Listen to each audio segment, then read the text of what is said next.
Waalaikumsalam warahmatullahi wabarakatuh. Innal hamdalillah nahmaduhu wa nasta'inuhu wa nastaghfiruh wa na'udzu billahi min shururi anfusina wa min sayyiati a'malina. May yahdihillahu fala mudhillalah wa may yudlil fala hadiyalah. Asyhadu an la ilaha illallah wahdahu la syarika lahu wa asyhadu anna Muhammadan abduhu wa rasuluh. Ya ayuhan ladzina amanu taqullaha haqqa tuqatih wa la tamutunna illa wa antum muslimun. Ya ayyuhalladzina amanu wa qulu qawlan sadida yuslih lakum a'malakum wa yaghfir lakum dzunubakum wa may yuti'illah wa rasulahu faqad faza fawzan adzima.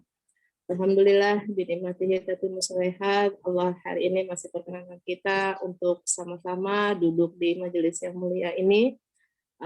Allah masih terus memberikan kita nikmat iman, nikmat sehat, nikmat Islam, dan Allah mudahkan kita untuk terus bisa mengikuti kajian kelas hadis ini. Salawat dan salam tak lupa kita hadirkan kepada Nabi kita Nabi Muhammad SAW beserta keluarga, sahabat, dan para pengikutnya yang senantiasa istiqomah berjalan di atas sunnah-sunnah beliau hingga yaumil akhir. Ummahati fillah, sebelum taklim dimulai, mari sama-sama kita membacakan basmalah. Bismillahirrahmanirrahim. Hari ini masuk ke hadis 1163 ya Ustaz. Ya Ibu. Ya. Baik teman-teman, mari sama-sama kita hadirkan hati kita untuk menerima ilmu yang akan disampaikan oleh Ustadz Aki. Semoga Allah memberikan kita pemahaman yang baik sehingga kita bisa menerima ilmu yang akan disampaikan oleh Ustadz Aki. Tafadhol Ustadz. Baik.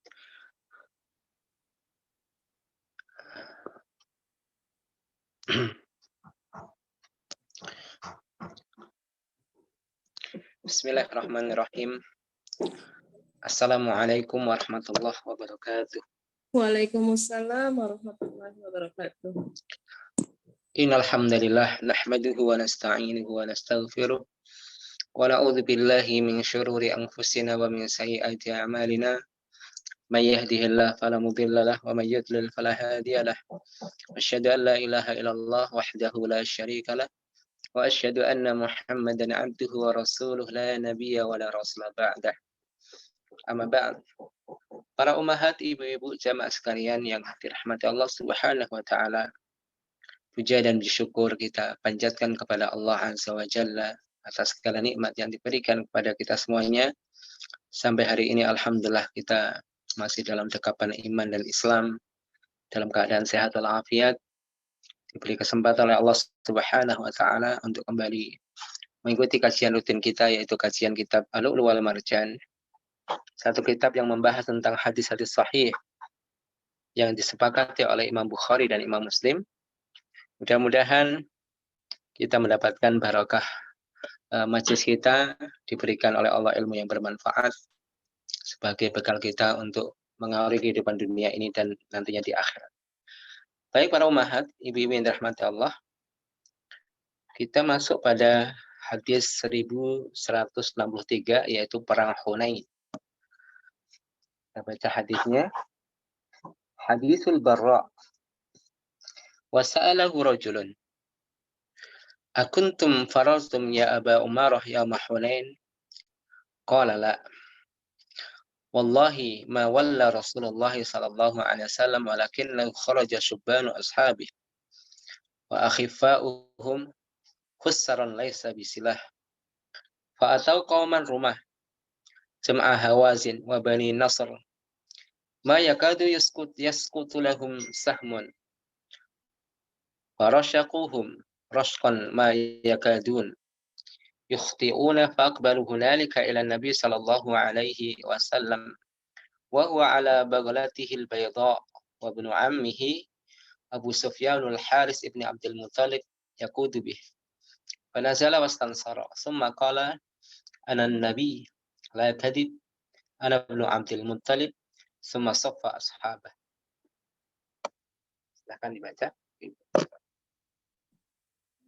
Bismillahirrahmanirrahim. Ada seseorang dari suku Qais yang bertanya kepada Al-Bara radhiyallahu anhu, apakah kalian kabur wahai Abu Umarah pada peperangan Hunain? Dia berkata, tidak. Demi Allah, Tidaklah Rasulullah Shallallahu Alaihi Wasallam kabur dari perang. Akan tetapi yang kabur adalah orang-orang yang baru saja masuk Islam dari sahabat-sahabat beliau dan orang-orang yang takut karena tidak memiliki tameng dan senjata. Lalu datang kepada mereka kaum yang ahli memanah, yaitu pasukan suku Hawazin dan Bani Nasr, di mana setiap kali mereka akan melepaskan anak panah lalu membidik sasaran hampir tidak pernah meleset. Kemudian mereka mendatangi Nabi Shallallahu Alaihi Wasallam yang saat itu tetap berada di atas bagol beliau yang berwarna putih. Sementara putra paman beliau Abu Sufyan bin Al Haris bin Abdul Muthalib menuntun bagol tersebut. Lalu Nabi Shallallahu Alaihi Wasallam terjun berperang hingga mendapat kemenangan seraya bersyair. Aku adalah seorang nabi yang tidak berdusta dan aku adalah anak dari Abdul Muthalib. Kemudian beliau mengatur barisan perang sahabat-sahabat beliau.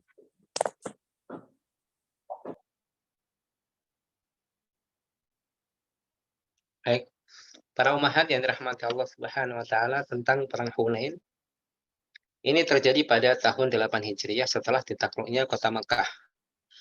Hunain satu tempat yang dekat dengan wilayah Mekah. Peperangan yang Nabi lakukan melawan orang-orang musyrik pada waktu itu. Yang pada waktu terjadi satu peristiwa di mana kaum muslimin merasa bangga dengan jumlahnya yang begitu banyak. Artinya jumlah yang banyak tersebut tidak pernah ada pada peperangan sebelumnya. Sehingga lupa bahwasanya kemenangan itu berasal dari Allah Subhanahu wa taala. Kemudian diingatkan oleh Allah Subhanahu wa taala pada waktu peperangan kaum muslimin dapat dipukul mundur. Sampai kemudian Allah Subhanahu wa taala memberikan kemenangan bagi kaum muslimin melawan orang-orang musyrik pada waktu itu. Tentunya peperangan tersebut diikuti oleh para sahabat Nabi Muhammad SAW dan juga orang-orang yang baru masuk Islam. Yang nanti mereka juga masuk kategori sahabat Nabi. Karena menurut para ahli hadis yang namanya sahabat adalah man laqiya Nabi SAW mu'minan wa mata mu'minan. Orang yang berjumpa dengan Nabi dalam keadaan iman dan mati dalam keadaan iman. Berbeda dengan ulama ahli usul. Mereka mengatakan bahwasanya sahabat Nabi itu ditetapkan dengan tulus suhbah, yaitu ukurannya adalah lamanya mereka bersahabat dengan Nabi, duduk dengan Nabi, mengambil dari Nabi, meriwayatkan dari Nabi. Jadi dengan hal ini, orang-orang yang datang ketemu sebentar, para utusan yang bertemu dengan Nabi kemudian pergi, maka mereka tidak masuk kategori sahabat Nabi Muhammad SAW. Tetapi oleh ahli hadis, para sahabat pengertiannya lebih mudah, bukan lebih mudah ya Ibu, lebih longgar, tidak terlalu ketat. Artinya siapapun yang pernah berjumpa dengan Nabi dalam keadaan iman dan mati dalam keadaan iman, maka mereka adalah sahabat. Jadi ada sebagian sahabat yang lari pada waktu itu dari pertempuran, dan ini hukumnya haram. Dan sahabat-sahabat itu adalah orang-orang yang baru masuk Islam ketika Futuh Mekah. Futuh Mekah terjadi pada tahun 8 Hijriah dan perang juga terjadi pada tahun 8 Hijriah. Makanya ketika perang Hunain sudah selesai dan kaum muslimin pulang, karena memang mereka sebagian sahabat baru masuk Islam, terjadi juga satu peristiwa, yaitu ketika melewati satu pohon bidara. Yang pohon bidara itu biasanya adalah sebagai tempat gantungan senjata-senjata orang-orang kafir pada waktu itu untuk mengambil barokah. Jadi senjata-senjata yang digantungkan di pohon tersebut diyakini akan mendapatkan barokah dan akan membawa kepada kemenangan. Akhirnya orang-orang yang baru masuk Islam tersebut minta kepada Nabi, ij'alana dzata anwatin kama lahum dzatu anwat. Wahai Rasulullah, jadikan kami dzatu anwat sebagaimana mereka memiliki dzatu anwat. Dzatu anwat di sini adalah pohon yang padanya digantung senjata, yang dikenal kemudian dengan pohon dzatu anwat, itu pohon bidara. Kemudian Nabi Muhammad SAW menegur mereka, Allahu Akbar, mengatakan Allahu Akbar. Sungguh kalian mengucapkan apa yang diucapkan Atau seperti yang diucapkan oleh Bani Israel kepada Musa, ij'al lana ilahan kama lahum alihah, jadikan untuk kami Tuhan sebagaimana mereka memiliki Tuhan. Ini terjadi ketika Nabi Musa alaihissalam berhasil menyelamatkan Bani Israel. Setelah menyeberangi Laut Merah, akhirnya mereka lewat satu kaum yang mereka miliki berhala. Bani Israel kemudian minta kepada Nabi Musa untuk membuat Tuhan sebagaimana mereka memiliki Tuhan. Ini Bani Israel karena sudah terlalu lama hidup bersama Firaun. Mereka biasa menyembah Tuhan yang nampak, yang kelihatan, jadi yang bisa divisual. Sehingga ketika dikabarkan bahwa Allah tidak bisa divisual di dunia, mereka kurang puas. Sampai ketika melihat satu kaum yang memiliki Tuhan yang bisa divisual, bisa dilihat, maka mereka minta kepada Nabi Musa alaihissalam. Tapi akhirnya kita mendengar juga bagaimana ketika Nabi Musa mengabarkan kepada mereka bahwa Nabi Musa menerima wahyu Taurat yang sebelumnya Nabi Musa alaihissalam meminta izin kepada kaumnya selama 40 hari 40 malam untuk khalwat di Bukit Tursina guna menerima wahyu dari Allah berupa kitab Taurat. Kemudian kaumnya dititipkan pada saudaranya Harun. Apa yang terjadi? Mereka disesatkan oleh seorang yang sesat, yaitu Samiri. Samiri merayu mereka dan mengatakan bahwasanya Musa memiliki Tuhan yang kemudian Musa sendiri lupa. Tuhannya adalah patungan asapi. Mereka mengumpulkan perhiasan-perhiasan mereka, dibakar, dilebur, dan dibuat patungan asapi. Mereka menerima saja karena memang mereka sudah terlalu lama hidup dalam kondisi menyembah Tuhan yang dapat dilihat. Sampai Nabi Musa pulang menemui mereka dan menegur mereka, menghukum mereka, bahkan diperintahkan mereka untuk saling membunuh sebagai bentuk taubat yang disyariatkan oleh Allah pada umat Nabi Musa alaihissalam.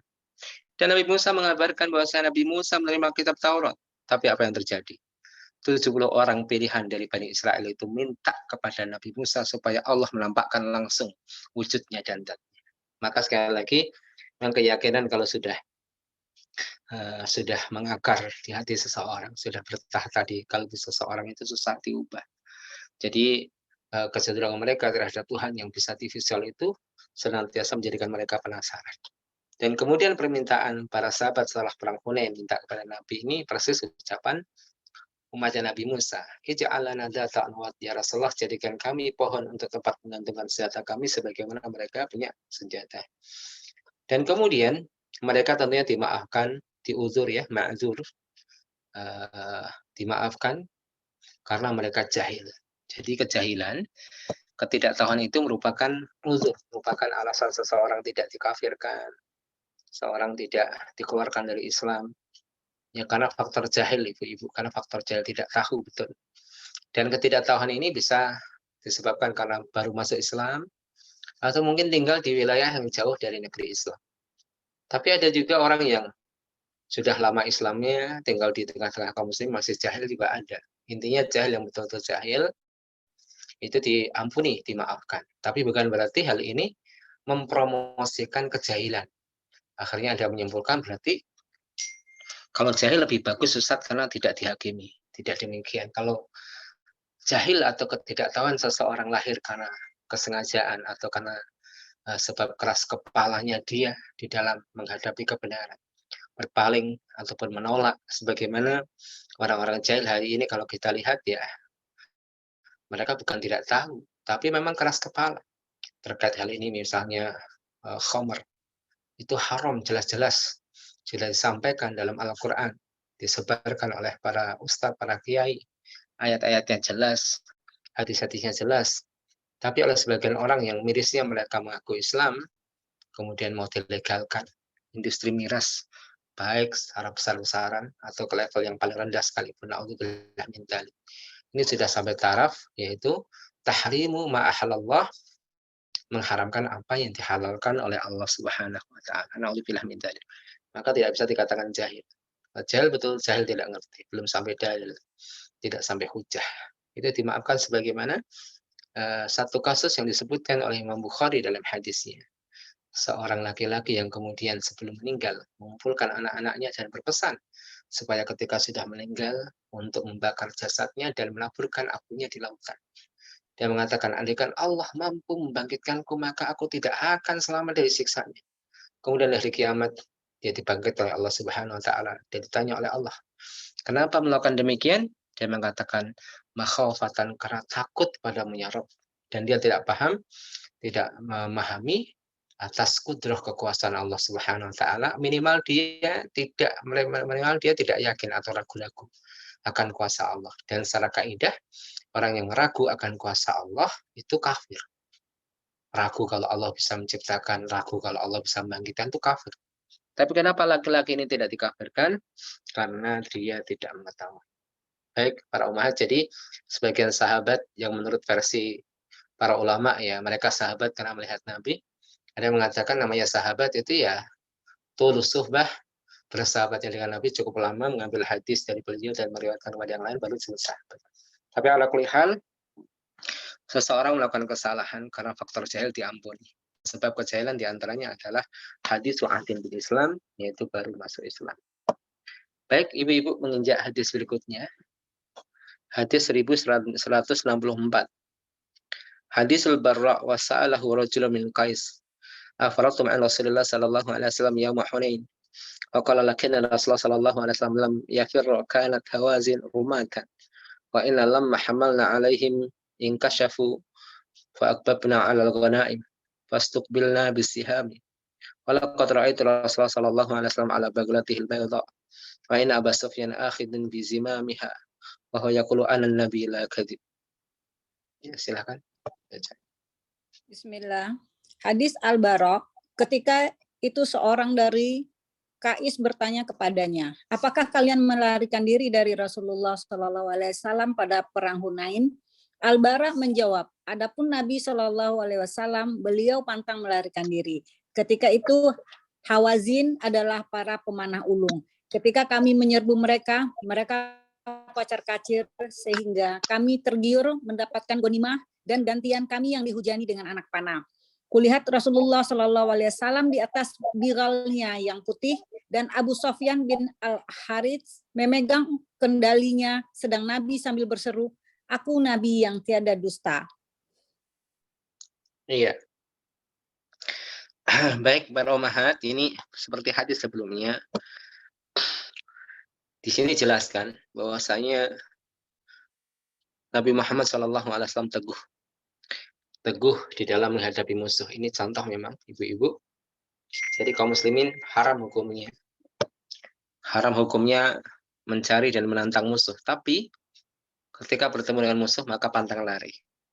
Kondisi yang sangat luar biasa ketika kaum muslimin mendapatkan serangan dari kaum Hawazin. Pada perang Hunain tersebut mereka para ahli panah. Sehingga orang-orang baru masuk Islam kocar-kacir di situ. Tapi para sahabat yang senior dan Rasulullah SAW tetap teguh bahkan menyampaikan ucapannya, anan nabi la kadib, saya adalah seorang nabi dan bukanlah seorang pembohong. Jadi dalam kondisi seperti ini pun seseorang menyampaikan dakwahnya, dakwah risalah. Jadi dakwah itu kapanpun dari manapun yang memungkinkan untuk disampaikan, ibu. Bahkan dalam kondisi perang sekalipun, ya. Jadi dakwah itu setiap saat memungkinkan untuk menyampaikan dakwah. Makanya kalau kita lihat Nabi Muhammad SAW dalam keadaan perang ataupun dalam keadaan beliau perjalanan hijrah, menyelamatkan diri beliau, nyawa beliau dalam kejaran musuh, tapi dalam perjalanan ketika ketemu dengan orang-orang di jalan, beliau menyampaikan dakwah. Dan dakwah ini memang jalan beliau. Hidup beliau itu adalah untuk dakwah. Surat Yusuf ayat 108. Itu sebagai dalil penjelasan bahwa memang jalan hidup beliau adalah dakwah semenjak turun kepada beliau surat yang pertama, yaitu surat Al-Alaq ayat 1-5. Kemudian dikuatkan dengan surat Al-Mudaththir untuk menyampaikan risalah. Maka semenjak itu Rasulullah SAW tidak pernah resign daripada dakwah. Makanya umat Nabi Muhammad hendaknya mengikuti jalan beliau. Artinya kalau mengaku sebagai umat Muhammad, berusaha untuk mengikuti jalan beliau, kapanpun dan dimanapun, sesuai dengan kemampuannya. Karena hidup kita untuk dakwah, untuk menyampaikan kebaikan. Maka rugi kalau orang itu kemudian bergelimang dengan harta, bergelimang dengan kekayaan ibu-ibu, tapi lupa jalan hidup yang sesungguhnya. Makanya apapun yang kita miliki, itu kita usahakan bisa untuk dakwah. Ibu dipilih menjadi apa, misalnya menjabat satu jabatan yang ibu pikir dengan jabatan saya, apa yang bisa saya lakukan dalam jalan dakwah. Allah pilih ternyata ibu menjadi ahli, misalnya ahli medis, seorang dokter. Maka berpikir bagaimana jabatan saya ataupun kepandaian saya ini bermanfaat untuk jalan Allah, di jalan dakwah, di jalan Allah.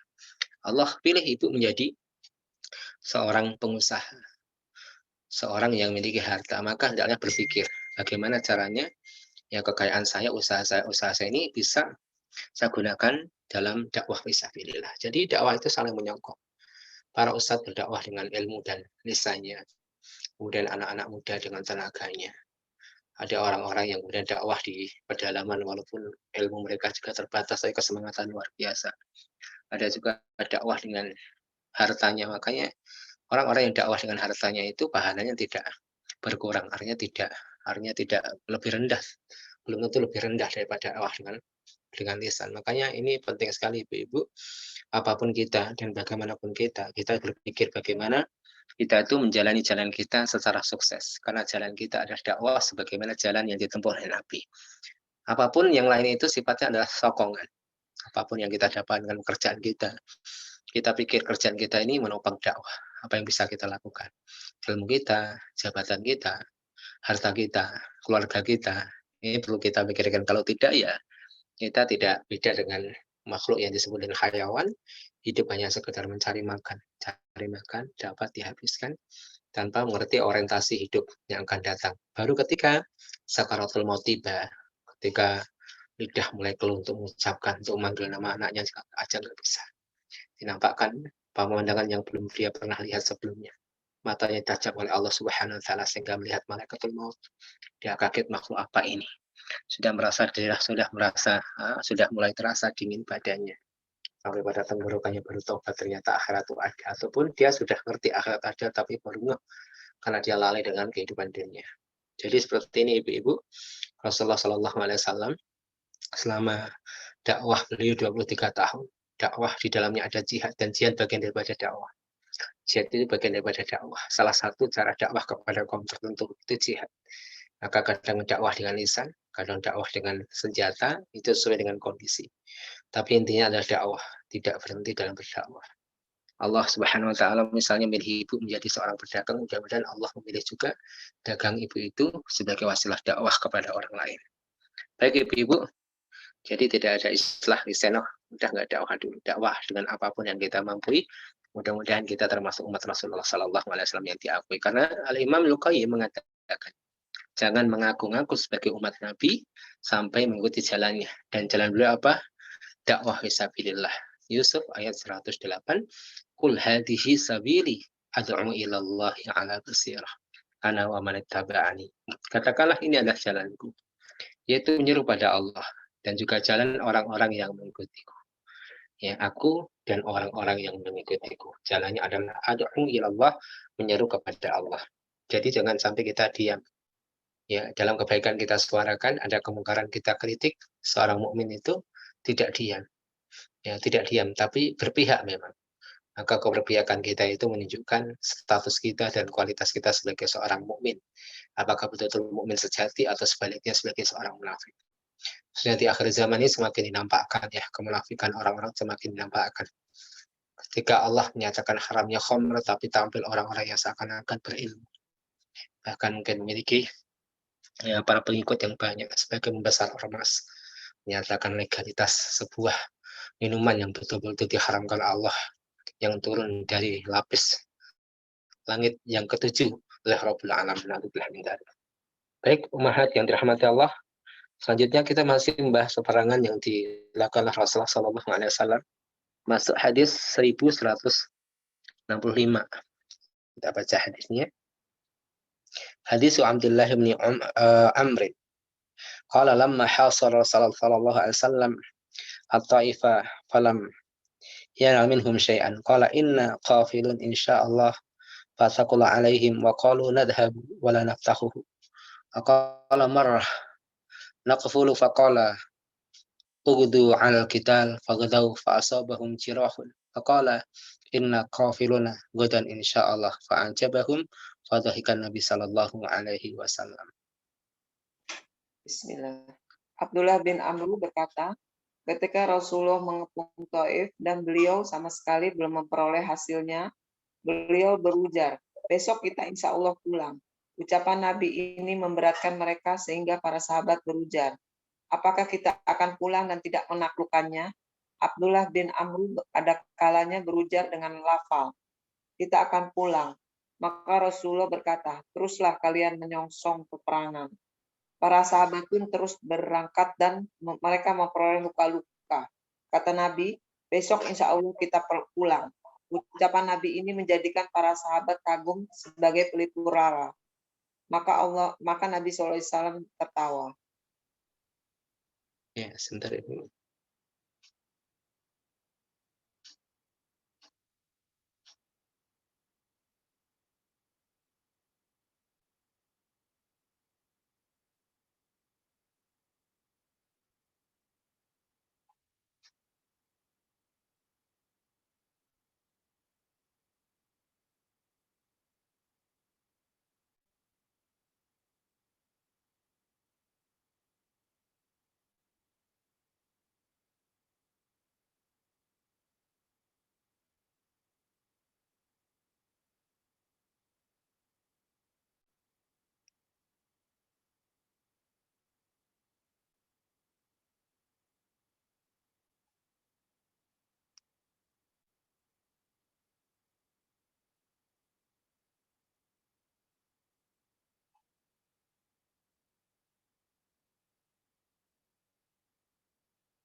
Baik para umahat yang dirahmati Allah Subhanahu wa taala. Kita lanjutkan yaitu perang Taif.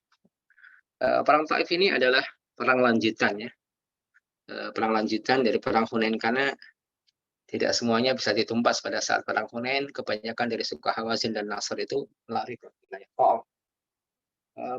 Peperangan cukup alot sampai kemudian penghubungan yang dilakukan Rasulullah SAW itu tidak membuahkan hasil. Peperangan juga tidak membuahkan hasil sampai Rasulullah SAW mundur di wilayah satu wilayah ya, yang kemudian banyak dari mereka orang-orang yang di Taif itu menyerah kepada Nabi SAW, meminta amnesti supaya tidak dihukum. Jadi ini peperangan yang merupakan lanjutan daripada perang Hunain ya Ibu. Nanti ibu-ibu bisa berdalam lagi dalam kitab-kitab Sirah Nabawiyah, yaitu bagaimana Sirah menjelaskan tentang perjalanan Nabi Muhammad SAW dalam mengemban dakwah risalah ini. Ya, tidak selamanya dakwah yang dilakukan Nabi itu dengan senyuman, terkadang dengan senjata itu ada Ibu. Maka muslim itu Ustadz videonya nggak tampak Ustadz. Oh ya. Apa? Ya, keren. Ya. Baik. Jadi perjalanan Rasulullah SAW selama 23 tahun itu tidak hanya sekedar dakwah lisan. Terkadang memang dakwah menyampaikan risalah ini dengan pedang. Ini merupakan sunatullah, bahwasanya memang umat Islam itu harus kuat dua hal. Pertama, kuat hujahnya, kuat dalilnya. Kemudian yang kedua adalah kuat tenaganya, kekuatan Islam. Dua-duanya harus kuat. Kalau tidak, maka akan diremehkan. Jadi walaupun banyak jumlahnya, itu seperti buih di lautan. Suaranya terdengar tapi tidak nyaring, hanya berisik saja di telinga mereka. Ya, ini seperti yang digambarkan oleh Rasulullah SAW. Keadaan umat di akhir zaman itu seperti makanan yang dikelilingi oleh orang-orang lapar. Sampai para sahabat heran, apa jumlah kita sedikit pada waktu itu? Tidak, bahkan lebih banyak. Bahkan mayoritas. Tapi apa? Gusaun kagusa'isain, seperti buih di air bah. Tidak ada tenaga. Sama air aja kalah. Terbawa oleh arus air. Kalau ke atas, kalau ke kanan-kanan, kalau kiri ke kiri, ikut arus air. Jadi ini keadaan umat Islam. Sehingga ibu-ibu yang dirahmati Allah Subhanahu wa taala, kalau kita bicara kekuatan memang komprehensif ya Ibu. Kekuatan apapun yang menjadikan kalimat Allah itu tegak, maka kita raih. Yaitu kekuatan dakwah, kekuatan ekonomi, bahkan kekuatan politik, ya dakwah di masyarakat, ataupun di tempat-tempat mereka orang-orang yang memiliki pengaruh. Itu harus kita tembus semuanya. Jadi gini Ibu, kalau kita bicara hukum Islam, di negeri kita ini memang tidak sepenuhnya tegak hukum Islam. Tapi alhamdulillah dari satu sisi secara norma hukum atau ini hukum Islam itu tegak ya secara norma dan nilai-nilainya di masyarakat. Alhamdulillah masyarakat paham kalau ini haram, itu halal. Ya mencuri haram, berzina haram, khamar haram. Ini hukum-hukum Islam yang tegak secara nilai walaupun sudah mulai ini juga ya. Sudah mulai diganggu juga. Hari-hari ini seperti kita dengar tentang masalah legalisasi khamr ini kan mengganggu hukum Islam secara norma. Hukum Islam secara norma, secara nilai itu tegak di masyarakat berkat dakwah, ya dakwah para ustaz, ya sehingga pengajian taklim menjamur di mana-mana. Tinggal satu bagian ibu-ibu, yaitu hukum Islam secara legal standingnya, di legal formalnya tuh tidak ada. Ya, ini juga PR kita, bagaimana orang-orang yang merumuskan undang-undang itu paham akan Islam. Ya, tetapi memang faktanya ya ini terjadi pro kontra yang cukup tajam, sehingga yang terjadi adalah orang-orang yang duduk di atas sana yang mereka berhak merumuskan undang-undang ya orang-orang sekuler, akhirnya ya muncul lahir undang-undang yang tidak sesuai dengan Islam. Bagaimanapun kalau yang memegang jabatan tersebut orang-orang yang paham dengan Islam, tentunya akan dirumuskan adalah undang-undang yang sesuai dengan Islam. Jadi ini perlu kita pikirkan adalah setiap bagian harus ada yang mengisi, tidak boleh kosong, tidak boleh kosong. Tentunya apa ibu-ibu barakallahu fikum, ya karena jihad sendiri itu ya marotib, ada tingkatan-tingkatan. Terkadang seperti kita di Indonesia ini ya percampuran antara kaum muslimin non Islam, ya kemudian hukum juga gaduh-gaduh, jadi tidak bisa kemudian diterapkan seperti pada zaman Nabi jihad secara totalitas. Kadang nanti bingung melawan siapa dan siapa. Makanya dakwah fisabilillah kita gencarkan, setiap pos-pos yang belum diisi, pos-pos yang strategi diisi seperti itu. Sehingga betul-betul kita comprehensive, ya syumuliyah komprehensif betul di dalam apa? Di dalam kita mengumpulkan kekuatan Islam yang bercerai-berai. Jadi mengumpulkan kekuatan Islam itu kuat, orang-orang kayanya banyak, orang pintarnya banyak, tapi tercerai-berai.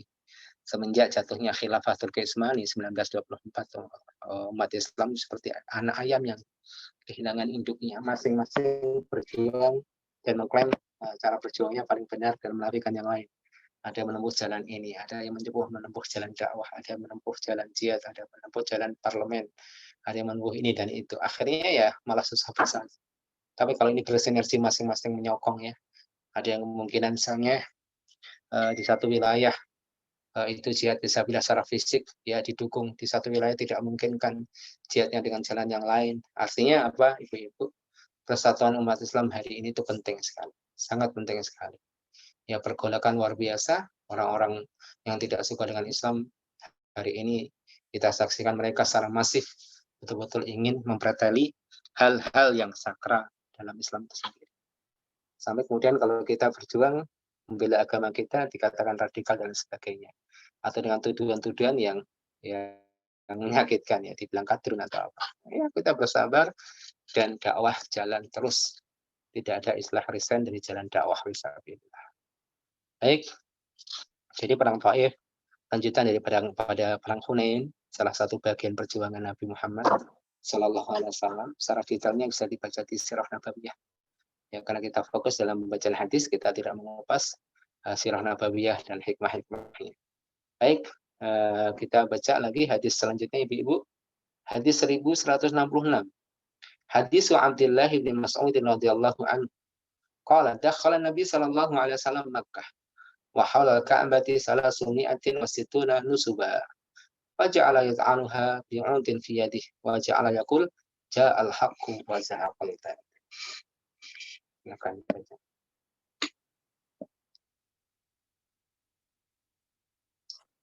Abdullah bin Mas'ud radhiyallahu anhu berkata, Nabi Shallallahu Alaihi Wasallam masuk ke Ka'bah yang ketika itu berisi 360 patung. Lalu beliau menusuk dan menghancurkannya dengan menggunakan tongkat yang ada di tangan beliau. Seraya berkata, telah datang kebenaran dan sirnalah kebatilan. Al-Isra 81. Ya. Terjemahannya perlu diperbaiki nih, Bu. Jadi Nabi Muhammad SAW masuk ke Mekah, bukan ke Ka'bah ya. Di tempat ibu apa? Ka'bah atau Mekah? Ka'bah Ustaz. Ya, dakhala Nabi SAW Makkah. Jadi hadisnya jelas Makkah. Ganti ya. Iya. Nabi Muhammad masuk Mekah. Wa haulal Ka'bah, dan di sekitar Ka'bah, bukan di dalam Ka'bah. Di sekitar Ka'bah ada 360 berhala. Ya, Nabi Muhammad masuk Mekah, bukan masuk Ka'bah. Dan di sekitar Ka'bah, wa haulal Ka'bah. Ya, sedikit salah terjemahannya. Dan sekitar Ka'bah ada 360 patung atau berhala. Nabi menghancurkannya, dan kemudian beliau membaca ayat wajah al-haqqu wa zahaqal batil. Datang kebenaran dan hilang kebatilan. Ini pada saat futuh Mekah ya Ibu. Ya. Pada saat futuh Mekah yang terjadi pada tahun 8 Hijriah, di sekitar Ka'bah ada sekitar 360 patung yang disembah oleh mereka orang-orang kafir Quraisy. Mereka mengagungkan Ka'bah, mengagungkan Masjidil Haram, dan mengakui itu rumah Allah. Tapi mereka juga menyembah selain Allah, atau minimal mereka menyembah patung-patung tersebut yang mereka yakini bahwasannya Tuhan-Tuhan yang mereka sembah itu adalah wasilah jalan menuju Allah. Ini juga salah. Jadi memang kalau kita bicara tentang kesyirikan ya Ibu, kesyirikan oleh para ulama dibagi menjadi dua. Ada namanya syirku ta'til. Syirku ta'til itu kesyirikan yang sifatnya betul-betul murni. Orang-orang Hindu, orang-orang Buddha, kaum paganis yang sama-sama mereka itu tidak percaya Allah. Betul-betul nggak paham konsep ketuhanan. Ada namanya kedua syirku tasyrik. Yang pertama syirku ta'til. Yang kedua adalah syirku tasyrik, itu menyekutukan Allah tapi masih menyembah Allah.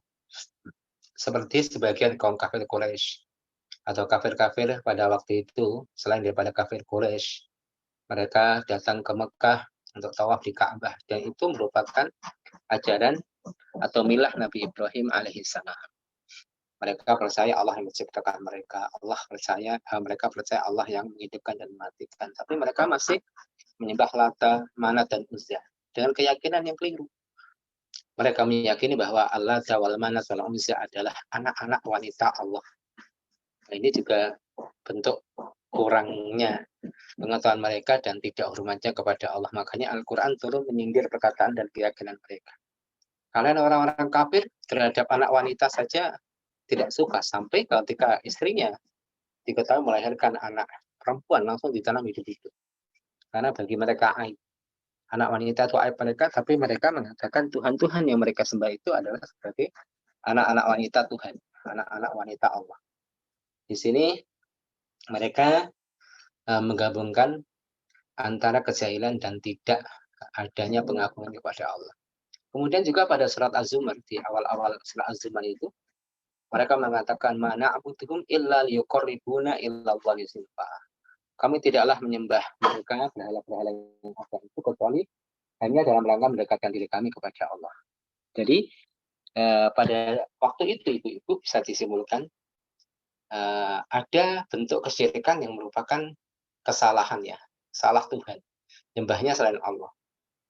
Kemudian yang kedua adalah kesalahan dalam tata cara. Mereka ingin menyembah Allah tapi dengan tata cara yang lain, yaitu mereka menyembah ya yang dianggap bisa memberikan syafaat, Tuhan-Tuhan mereka, Tuhan-Tuhan kecil mereka. Ini salah. Makanya ketika orang kafir Quraisy pada itu mengajak Nabi untuk berdamai dengan catatan saling menyembah Tuhan mereka, Nabi Muhammad menyembah Tuhan mereka selama 1 tahun, kemudian orang-orang kafir pun menyembah Tuhan Muhammad SAW 1 tahun. Kemudian permintaan itu dijawab oleh Allah dengan turunnya surat Al-Kafirun. Qul ya ayyuhal kafirun la a'budu ma ta'budun wa la antum a'buduna ma a'bud. Wa la ana a'budu ma a'badtum wa la antum a'buduna ma a'bud. Jadi terulang 2 kali. Wahai orang kafir, aku tidak menyembah apa yang kamu sembah dan kamu tidak menyembah yang aku sembah. Aku tidak menyembah yang kamu sembah, kamu tidak menyembah yang aku sembah. Jadi yang pertama itu tidak menyembah Tuhan mereka. Yang kedua tidak menyembah dengan cara yang mereka lakukan terhadap Tuhan mereka. Jadi dalam Islam itu Ibu, Tuhan kita berbeda dengan Tuhannya orang kafir dan tata cara penyembahan harus beda. Makanya hal-hal yang menyerupai kebiasaan orang-orang kafir musyrik itu kita tinggalkan. Orang-orang penyembah matahari meyakini adanya dewa matahari, beribadah pada Tuhan mereka ketika terbit matahari, ketika terbenam matahari. Dan waktu itu adalah waktu dilarang untuk melaksanakan sholat. Jadi betul-betul kita harus beda. Tuhan kita beda dan tata cara menyembah Tuhan pun berbeda. Ini namanya al-bara'ah al-kulliyah, totalitas dalam bara'ah, dalam baroknya, dalam berlepas dirinya. Jadi Islam itu tidak abu-abu, jelas ya. Ini kafir, ini iman, itu jelas Islam itu. Di al-bara'ah al-aqliyah, totalitas dalam berbeda. Makanya tidak ada istilah kita sebagai umat Islam kemudian merayakan agama lain dengan alasan toleransi, tidak. Jelas lakum dinukum waliyadin. Baik para umahat yang dirahmati Allah Subhanahu wa taala, ini adalah peristiwa yang terjadi pada saat itu. Sampai para sahabat, nanti ada beberapa sahabat yang ditugaskan untuk menghancurkan berhala-berhala termasuk Khalid bin Walid. Itu menghancurkan Uzza. Uzza itu, berhala Uzza itu berupa pohon-pohon yang besar di satu wilayah dekat Mekah sana. Sampai ketika dihancurkan oleh Khalid bin Walid, kemudian beliau pulang menghadap Nabi. Sudah aku lakukan ya Rasulullah. Kemudian Rasul mengatakan, kamu belum melakukan apapun. Akhirnya Khalid bin Walid kembali, heran, kan sudah dihancurkan. Akhirnya di sana dia di atas pohon melihat seorang wanita yang berambut panjang tidak berpakaian. Kemudian ditebas kepalanya oleh Khalid bin Walid dan kembali pada Rasulullah. Rasul mengatakan, kamu telah melakukannya. Ternyata di sana ada jin memang penunggu berhala tersebut, yaitu jin berupa wanita ya. Maka memang terkadang dalam tempat-tempat yang dikeramatkan itu ada kejadian-kejadian aneh karena di sana memang jin yang berperan. Jadi jangan mudah takjub. Kalau orang Jawa bilangnya jangan mudah gumunan. Udahlah kita percaya dengan syariat itulah. Apapun yang terjadi yang kelihatannya keramat-keramat itu bisa jadi adalah ulah daripada jin yang menyeret manusia ke dalam kesyirikan. Ini pernah terjadi pada saat Futuh Mekah, yaitu ketika Khalid bin Walid diperintahkan Rasulullah SAW untuk menghancurkan Uzza. Jadi dihancurkan tempatnya, tapi kata Rasulullah, kamu belum melakukan apapun. Kemudian beliau kembali ke sana dan ternyata ada seorang wanita yang berambut panjang tapi tidak berpakaian, akhirnya dibunuh oleh Khalid bin Walid radhiyallahu anhu. Baru Rasulullah SAW mengatakan, kamu telah melakukannya. Baik para umahat, ibu-ibu yang dirahmati Allah. Kemudian selanjutnya adalah perdamaian Hudaybiyah. Ini malah mundur ke belakang ya. Futuh Mekah itu terjadi pada tahun 8 Hijriah. Tapi kalau perdamaian Hudaybiyah itu terjadi pada tahun 6 Hijriah, 2 tahun sebelum Futuh Mekah. Karena memang ini kitabnya adalah kitab hadis, bukan kitab khusus fikih atau kitab sirah, sehingga tidak sesuai dengan alur cerita dengan urutan tahunnya ya. Tapi hadis disampaikan dengan tema-tema sirah nabawiyah, namun disampaikan alurnya tidak urut. Baik perdamaian Hudaybiyah, konvensi Al-Hudaybiyah, hadis ke 1167. Kita baca hadisul Bara ibn Azib qala lamma salaha Rasulullah sallallahu alaihi wasallam ahlal Hudaybiyah kataba Aliun bainahum kitaban fakataba Muhammadur Rasulullah sallallahu alaihi wasallam faqala al-musyrikun la taktub Muhammadur Rasulullah la kunta rasulan lam nuqatilka faqala li Aliin umhuhu faqala Ali ma'ana billadhi amhahu famahu Rasulullah sallallahu alaihi wasallam biyadihi wa salahu ma'ala ayyadkhula wa ashabu salasata ayyam wa la yadkhuluha illa bi julubban as-silah fasalu ma julubban as-silah qala al-qirab bima fihi. Silakan. Bismillahirrahmanirrahim. Al-Bara bin Aziz radhiyallahu anhuma berkata, ketika Rasulullah SAW mengadakan perjanjian damai dengan penduduk Hudaybiyah, Ali bin Abi Thalib adalah juri tulis atau sekretaris yang menulis surat perjanjian yang dibuat di antara mereka. Dalam ikrar itu, dia menulis Muhammad Rasulullah. Maka kaum musyrikin berkata, jangan kamu tulis Muhammad Rasulullah, sebab seandainya kamu seorang Rasul, tentu kami tidak akan memerangimu. Maka beliau berkata kepada Ali, hapuslah. Maka Ali berkata, aku tidak mau menjadi orang yang menghapusnya. Maka Rasulullah Shallallahu Alaihi Wasallam menghapusnya dengan tangan beliau. Lalu beliau membuat perjanjian dengan mereka, yang isinya beliau dan para sahabat boleh memasuki kota selama 3 hari, dan mereka tidak memasukinya kecuali dalam keadaan pedang. Pedang mereka ditutupi dalam sarung. Mereka bertanya kepada beliau, apa maksudnya menutupi senjata? Maka beliau menjawab, dimasukkan ke dalam sarungnya. Iya, perdamaian Hudaybiyah itu berawal dari niat Rasulullah dan para sahabat untuk berangkat umroh 6 tahun setelah hijrahnya Nabi Muhammad SAW bersama 1.400 atau 1.500 sahabat, ya, plus sahabat khususnya kaum muhajirin, mereka sudah rindu dengan kerabat-kerabat mereka yang masih di Mekah. Mereka menggebu sekali. Akhirnya kemudian mereka sudah berihram, ya Ibu, sudah berihram. Sampai mereka tertahan di wilayah namanya Al-Hudaybiyah. Ditahan oleh orang-orang kafir, karena kalau Nabi Muhammad itu masuk Mekah berarti mereka merasa terhina. Pada perang Uhud, perang Ahzab mereka sudah jatuh, ya, perang Badar, perang Uhud. Ya, paling parahnya ada perang Ahzab, belum terjadi peperangan besar, hanya peperangan kecil, adu tanding antara personal dari kalangan mereka. Kemudian mereka digulung oleh angin yang sangat keras, memporak-porandakan tenda-tenda mereka. Ya, kemudian mereka mengurungkan niatnya untuk memerangi Nabi Muhammad SAW. Kemudian 1 tahun kemudian Nabi Muhammad dan para sahabatnya berniat masuk Mekah. Mereka merasa terhina, akhirnya mereka tidak memperbolehkan Nabi Muhammad dan para sahabatnya masuk kota Mekah. Sampai pada waktu itu Nabi Muhammad mengutus Utsman bin Affan yang dilihat adalah sebagai seorang yang bangsawan, yaitu di kalangan orang-orang Mekah dan memiliki kerabat-kerabat yang kuat di Mekah, diharapkan bisa melakukan negosiasi supaya mereka bisa masuk karena sudah nanggung, sudah berihram. Kemudian Utsman berangkat dan ternyata kabarnya tidak jelas. Bagaimana nih Utsman ini? Hasilnya seperti apa? Ternyata Utsman ditangkap dan terdengar kabar bahwasanya Utsman dibunuh.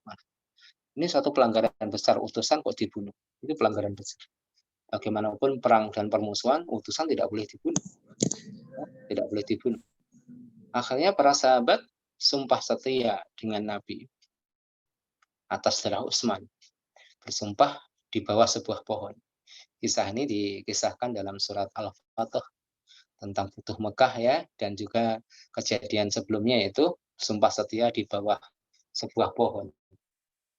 Sebuah pohon yang kemudian pohon itu peninggalan Rasulullah agak dikeramatkan dan pada zaman Umar ditebang karena beliau melihat bahwa ini kalau lama-lama pohon ini bisa dikeramatkan. Itu pernah terjadi peristiwa sumpah setia, sumpah mati para sahabat, ya, bersumpah atas nama Allah untuk membela darah Utsman sampai titik darah terakhir harus membalas darah Utsman. Tapi ternyata tidak, Utsman bin Affan hidup. Akhirnya ditawarkan perjanjian, kemudian diterima oleh Nabi. Yang isi perjanjian itu secara zahir itu betul-betul merugikan kaum muslimin sampai para sahabat itu gergetan. Kita tuh nggak lemah, kita bisa melawan. Tapi Rasulullah SAW seorang Nabi yang dibimbing oleh wahyu. Dan ini juga kita harus melihat, ya, para ulama dalam strateginya. Terkadang dalam satu kebijakan itu merugikan kita, tapi para ulama dengan pandangan yang berbeda. Itu lain itu. Makanya, ya, walaupun secara zahir kadang merugikan, tapi kita mengikuti para ulama yang sikoh, ya kita sedikit ngalah tapi ngambil keuntungan yang banyak. Jadi ada poin-poin yang sangat merugikan kaum muslim. Bahkan di awal perjanjian, ketika menulis perjanjian itu Bismillahirrahmanirrahim saja ditolak. Cukup Bismillah, kata Amr bin Suhail atau Suhail bin Amr, delegasi dari kaum Quraisy ya. Cukup tulis bismika. Ya, bismika Allahumma. Muhammad Rasulullah nggak mau. Muhammad bin Abdullah saja. Ya, jangan tulis Rasulullah, utusan Allah. Karena kalau kami dia utusan Allah, kami tidak memerangi dia. Dihapus juga. Kemudian isi-isi perjanjian itu diantaranya apa? Ketika ada orang yang masuk Islam dari Mekah menuju Madinah ingin bergabung dengan Nabi, itu harus dikembalikan. Tapi sebaliknya kalau ada orang yang murtad dari Islam dan kembali kepada kekafiran, maka tidak boleh tidak dikembalikan ke Madinah. Ini betul-betul Nabi pegang sampai ada satu peristiwa, mulai 1-2 orang-orang kafir masuk Islam ya dengan sukarela, di antaranya Abu Jandal, bukan Abu Janda yang orang nggak genah itu ya, Abu Jandal ada dalamnya. Abu Jandal ini orang kafir masuk Islam menemui Rasulullah Shallallahu Alaihi Wasallam. Tapi Rasulullah menepati janji, orang Islam menepati janji. Oh tidak mau, kami sudah memegang janji kami. Akhirnya ditolak di Madinah, dia bersinggah di satu tempat antara Mekah dan Madinah. Sampai berkumpul banyak di situ dan mengganggu keamanan. Mengganggu keamanan orang-orang kafir Quraisy ketika mereka lewat dengan dagangan mereka dirampok oleh kelompok tersebut. Akhirnya mereka mengatakan, udah nggak apa-apa, diterima saja di Madinah. Sampai seperti itu. Dan perjanjian-perjanjian yang lain, isi-isi perjanjian tersebut merugikan kaum muslimin. Tapi ini hal-hal yang memang sensitif ya Ibu, tidak semuanya orang bisa terima. Para sahabat pun waktu itu berat sekali. Ini isinya betul-betul merendahkan kita ya Rasul. Sampai Rasulullah merintahkan kepada mereka untuk bertahalul. Jadi kalau orang sudah berihram itu tidak sembarangan ya Ibu. Tidak sembarangan. Kalau orang itu ihram, kemudian dia mensyaratkan dalam ihramnya Allahumma mahili haitsu habastani, ya Allah tempat halalku di mana aku tertahan, maka tahalul tanpa kena dam. Tapi kalau tidak memberikan syarat, tiba-tiba ada satu halangan, tidak bisa melanjutkan manasiknya dan melepaskan status ihram yang karena satu tertentu ya, karena kecelakaan atau apa, atau ada penutupan kota tidak boleh masuk, maka dia kena dam. Makanya Rasulullah Shallallahu Alaihi Wasallam pada waktu itu memerintahkan para sahabat tahalul. Mereka enggan, bukan tidak mau menaati perintah Rasul, tapi kok sayang udah sampai sini kok nggak jadi masuk, malah ada perjanjian yang kemudian merugikan kita. Nabi Muhammad sedih masuk ke tendanya, ketemu dengan istrinya Ummu Salamah, bukan sama istrinya. Nah, ini pentingnya seorang istri. Jadi fungsi istri itu ngadem-ademkan suami. Ya. Jadi bukan nambah kisruh. Waduh, ayah ini gimana sahabat kok nggak nurut? Nah, gimana? Tidak. Ummu Salamah dengan bijaknya mengatakan, ya Rasulullah, cobalah Anda keluar, kemudian potonglah rambutmu, sembelihlah hewan. Terus Rasulullah kemudian keluar motong rambutnya sendiri. Para sahabat yang lihat tidak enak, Rasulullah sudah mulai tahallul. Akhirnya para sahabat saling motong rambutnya. Bahkan disebutkan dalam satu riwayat, seorang sahabat itu sangat semangat yang dalam mengikuti sunnah Rasul di sini, yaitu memagengi sahabat yang lain untuk dipotong rambutnya, seakan-akan ingin membunuhnya. Ayo, jangan gerak, dipotong. Karena saking semangatnya mengikuti sunnah Rasulullah Sallallahu Alaihi Wasallam. Ini juga bisa diambil kesimpulan apa ibu-ibu? Dakwah terkadang itu dengan perbuatan lebih tajam hasilnya ya. Ya dengan verbal itu bagus, tapi dengan contoh langsung oleh seorang pemimpin itu jauh lebih baik. Baik para ummahat, jadi pernah terjadi perjanjian Al-Hudaybiyah. Ini bisa kita ambil kesimpulan. Jadi berdamai dengan orang kafir itu dibolehkan dalam satu kondisi. Saya berdamai, berkoalisi itu dibolehkan karena untuk kemaslahatan. Seperti apa ibu-ibu? Nanti di akhir zaman Al-Imam Al-Mahdi berkoalisi dengan Romawi untuk memerangi musuh di belakang mereka.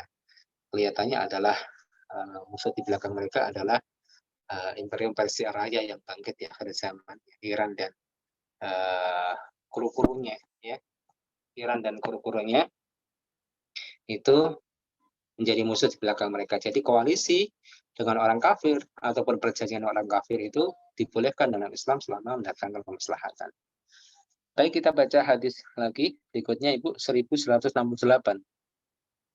Hadis Sahl bin Hunayfin an Abi Wa'il qala kunna fi Sifina faqama Sahl bin Hunayf faqala ayyuhan nas ittahimu anfusakum fa inna kunna ma'a Rasulillah sallallahu alaihi wasallam yaumal Hudaybiyah walau nara qitalan laqatalna faja'a Umar bin Khattab faqala ya Rasulullah alasna al haqqi wa hum al batil faqala bala faqala alaysa qatlana fil jannah wa qatlahum fil nar qala bala qala fa ala ma nu'tid daniyah bidiniyah anarji ulamma walamma yahkumullah bainana wa bainahum faqala Ibn al-Khattab inni Rasulullah walan yudayyi'ani Allahu abadan fantalaqa Umar Abu Bakr faqalahu misla ma qala li Nabi sallallahu alaihi wasallam qala innahu Rasulullah walan yudayyi'a Allahu abadan fanazalat suratul Fath faqala Rasulullah sallallahu alaihi wasallam ala Umar ila akhirih faqala Umar ya Rasulullah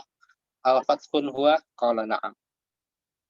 Bismillah. Hadis Sahal bin Hunayf dari Abu Wa'il, dia berkata, kami terlibat dalam perang Siffin.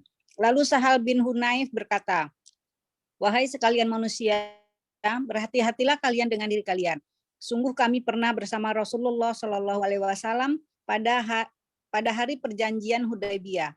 Seandainya saat itu kami berpendapat untuk perang, pasti kami sudah berperang hingga datang Umar bin Al-Khattab seraya berkata, wahai Rasulullah, bukankah kita berada di atas kebenaran sedangkan mereka di atas kebatilan? Beliau Shallallahu Alaihi Wasallam menjawab, ya benar. Lalu dia bertanya lagi, bukankah siapa yang gugur di antara kita akan masuk surga, sedang orang yang tewas dari mereka akan masuk neraka? Beliau Shallallahu Alaihi Wasallam menjawab, ya benar. Umar bertanya, lalu atas dasar alasan apa kita menimpakan kehinaan dalam agama kita ini? Apakah kita akan pulang sedangkan Allah belum memutuskan perkara antara kita dan mereka? Maka beliau menjawab, wahai putra Al-Khattab, aku ini Rasulullah dan Allah sekali-kali tidak akan menyia-nyiakan aku selamanya. Kemudian Umar mendatangi lalu mengatakan seperti yang dia katakan kepada Nabi Shallallahu Alaihi Wasallam.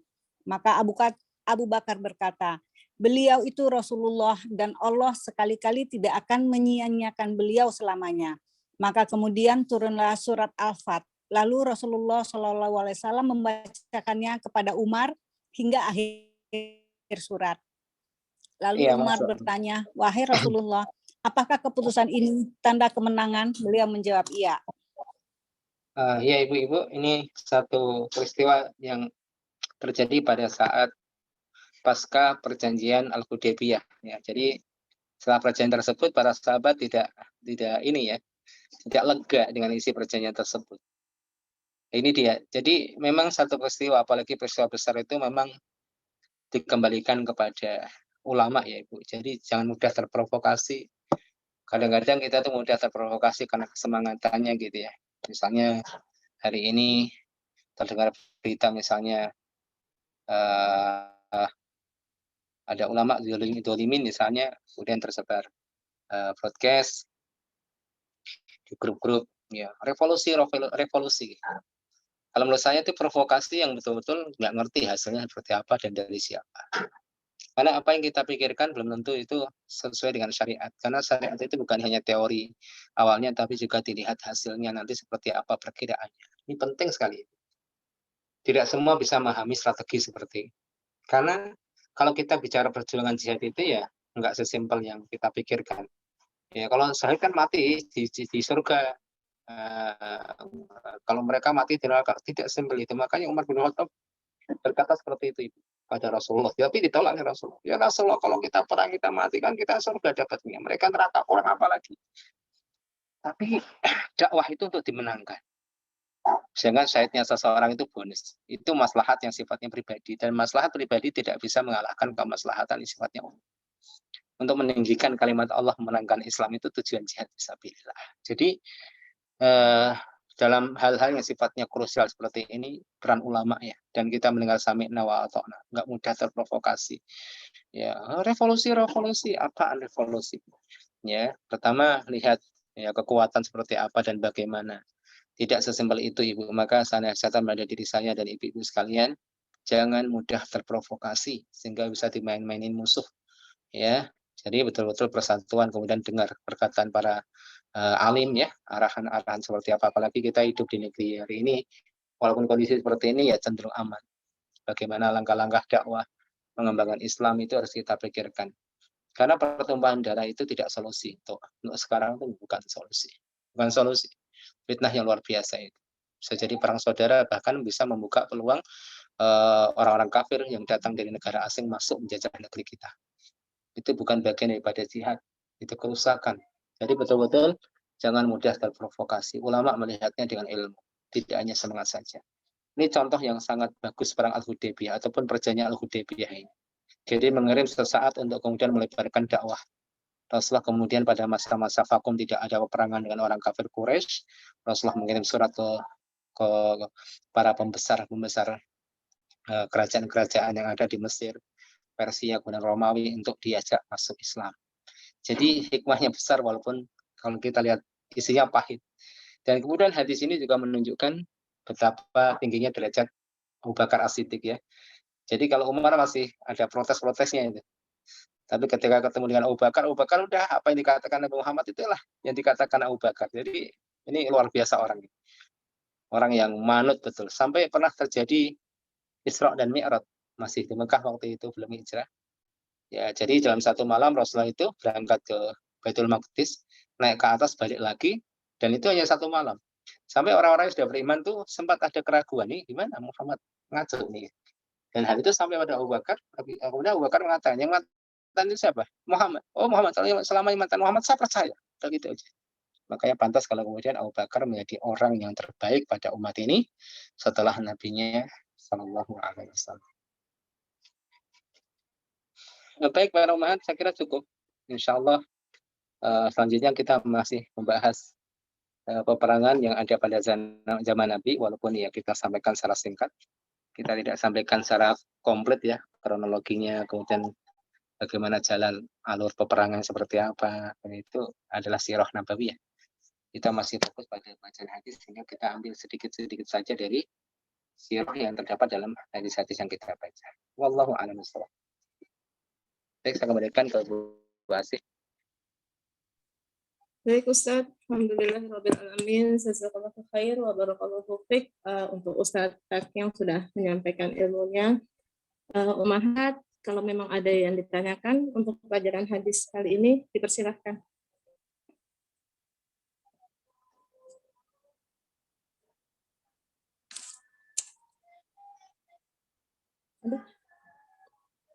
Ada? Kalau tidak ada mungkin di luar ini juga nggak apa-apa ya Ustaz. Oh iya Ibu. Boleh kalau memang ada yang mau bertanya di luar hadis yang umum juga boleh dipersilakan. Barangkali memang masih ada yang perlu dipertanyakan ke Ustaz.